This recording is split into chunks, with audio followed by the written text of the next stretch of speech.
Barrister साहब, आज तो अखीर हो गई और वो ये है कि भारत के जो डिफेंस मिनिस्टर हैं राजनाथ सिंह साहब, उन्होंने कहा जनाब कि जब तक हम जो आज़ाद कश्मीर है और गिलगित बल्तिस्तान वापस नहीं लेते, असल चीज़ें जो हैं वो तब तक ठीक नहीं हो सकती। भारत जल रहा है, ये गद्दा पाकिस्तान के साथ जंग करना चाहते हैं। हम एक बड़ी कौम नहीं बन सकते कि इमरान खान से बड़ा डाकू इस वक्त पाकिस्तान की तारीख में नहीं आया। मैं आपसे पैसे मांगने आया हूं, मैं मजबूर हूं, पैसे वापस कर दूंगा। और मांगने हैं तो आपको पता है मांगने के हम मास्टर हैं, वो हर जुबान में हम मांग लेते हैं। और हम बैगर्स हैं और हमारा कोई चॉइस नहीं है। पाकिस्तान जिंदाबाद। एक मर्तबा फिर मुसलमान फौजें मगरिब से आएंगी और दिल्ली पर काबिज होंगी। बैठे हैं, कब से वेट कर रहे हैं। फिर मैं अपने कपड़े बेचूंगा और आपको मैं हटा भाई। कैसी कैसी बात रखो कि अफगानिस्तान के मैच में विराट कोहली की इनिंग्स में कैच कितने छूट गए थे। जो काम है करने वाला वो मत करना। अब काम विराट कोहली के का बेहतर कर लो। छूट गए थे। विराट कोहली ने डंडा दे दिया सारों को, दिखाया उसने कि मैं हूं क्रिकेट का असल बाप। पता लगा बाप क्या होता है क्रिकेट में, और खेलते हैं क्रिकेट, आके बातें करते हैं यहां पे।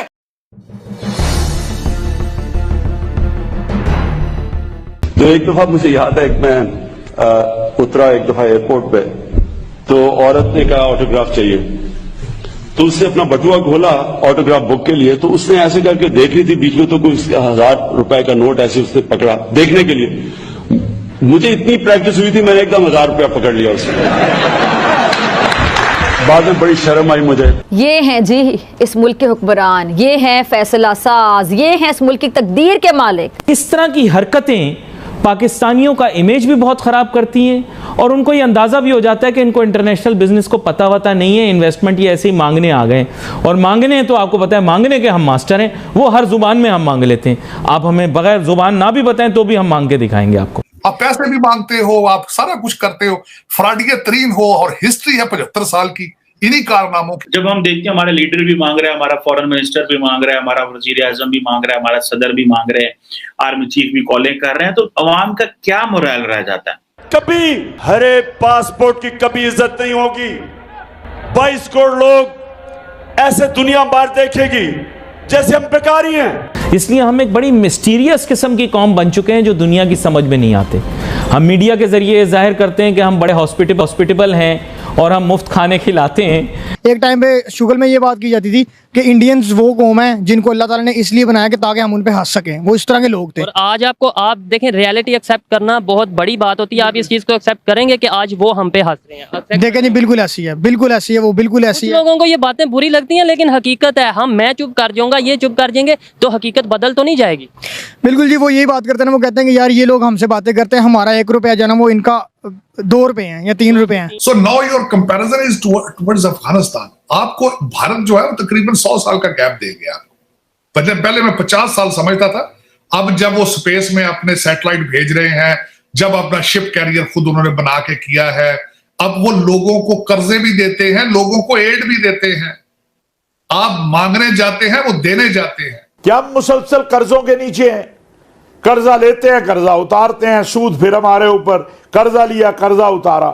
यानी इस जिल्लत से बेहतर है कि आदमी मर जाए। तो किस चीज का कंपैरिजन करेंगे आप?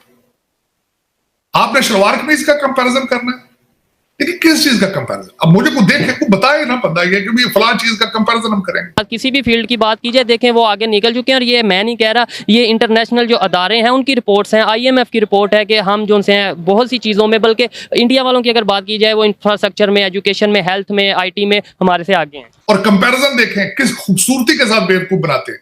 कहते हैं उनकी फॉरेन पॉलिसी देखें, ओ खुदा का नाम हो, पैसे देने जाते हैं, चीजें खरीदने जाते हैं, आप पांव में रगड़ रगड़ के मांगने जाते हैं।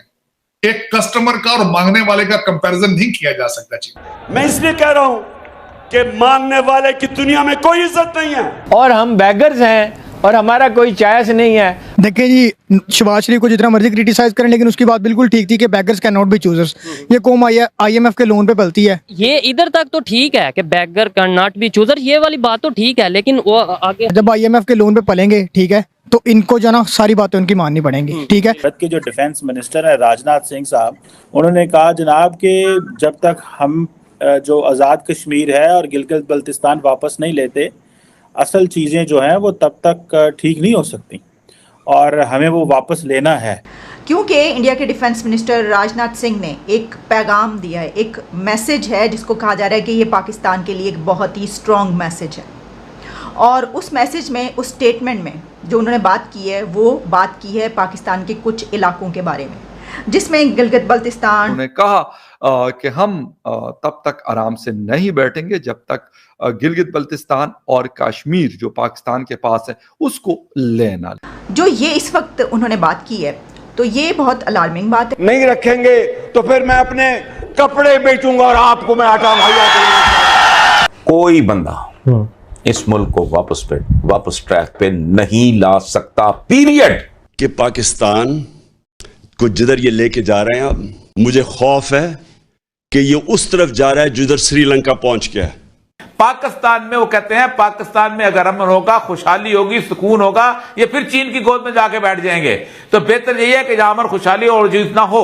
और थ्रेट कहां से? आपको इंडिया से दिलाया जाता है, हमें इंडिया से मरवाएंगे। जगमग नहीं कर रहा भारत, डगमग कर रहा है, डगमगा रही है। ये जो शाइन इनको नजर आती है, बेसिकली आग है, भारत जल रहा है।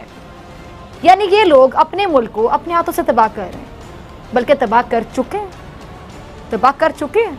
कितने पैसे उन्होंने कमाया मोदी साहब ने? $3 बिलियन में उनको अगर 25 निकाला जाए तो देखें, इस गुर्बत में जहां कोरोना ने पूरी दुनिया की इकानमी तबाह कर दी हो और मोदी जिगजैग करके इतना पैसा कमा जाए। हम एक बड़ी कौम नहीं बन सकते जब तक हम अपना कैरेक्टर ठीक ना करें। हम भी सादिक और अमीन ना बने, सच्चे और अमानतदार ना बने, इंसाफ करने वाले ना बने। मसीहा ने अजीब और गरीब बातें की हैं।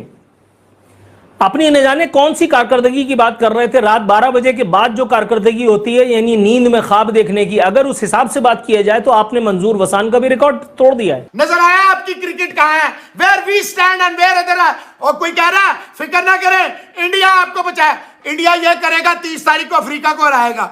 और इंडिया क्या करेगा? हमारी जगह बल्ला पकड़ेगा और आ जाएगा। क्या करेगा? इंडिया क्या बचाएगा? ये बेशर्मों ने खुद कुछ नहीं करना।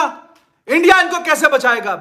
इंडिया अगर हारता या जीतता साउथ अफ्रीका से, उसका अब क्या फर्क पड़ेगा? अगर साउथ अफ्रीका को इंडिया हरा भी देता है, वो बाकी दो टीमों को, इनको भी हराएगा साउथ अफ्रीका, और इनको भी हरा के वो आगे जाएगा, और इनको हरा के ही आगे जाना चाहिए। जिस तरह की इनकी परफॉर्मेंस है, they don't deserve to win against a class team like South Africa. वो तो हमने उम्मीद थी कि कहीं ना कहीं अच्छा करेंगे, वरना आप उनका कंपैरिजन कर लें। उनके बंदे सेंचुरियों पे सेंचुरियां मार रहे हैं। उस दिन यही बॉलिंग थी जिम्बाब्वे की, डी कॉक ने इनको इतना मारा, उसने कहा बस नहीं चल रहा था, वो 4 ओवरों में 60-70 करके साइड पे कर देता। वो तो बारिश आ गई तो उनका सत्यानाश हो गया, अनलकी थे। उसी बॉलिंग को, उसी ये नगारवा को उसने इतना फेंटा मारा, वो एक बॉलर को इतना मारा कि उन्होंने आज उसको बाहर ही बिठा दिया कि भाई तू बाहर ही बैठ जा। ये डी कॉक ने उस दिन अकेले बंदे ने इनकी शामत लेके आ गई, हमारी पूरी टीम को उन्होंने आगे लगा के रख दिया। ये हराएंगे साउथ अफ्रीका को, इनकी औकात है साउथ अफ्रीका को हराने वाली। उनकी बॉलिंग अटैक देखें आप, उनकी बैटिंग देखें, उनकी फील्डिंग देखें। अब ये हराएंगे साउथ अफ्रीका को। जिम्बाब्वे के सामने तो ये जीत नहीं सके। ओ भाई, साउथ अफ्रीका तक जाएंगे क्यों आप? पहले तो नीदरलैंड और बांग्लादेश है, उनको तो हरा के दिखाएं, फिर बातें करें यहां बैठ के।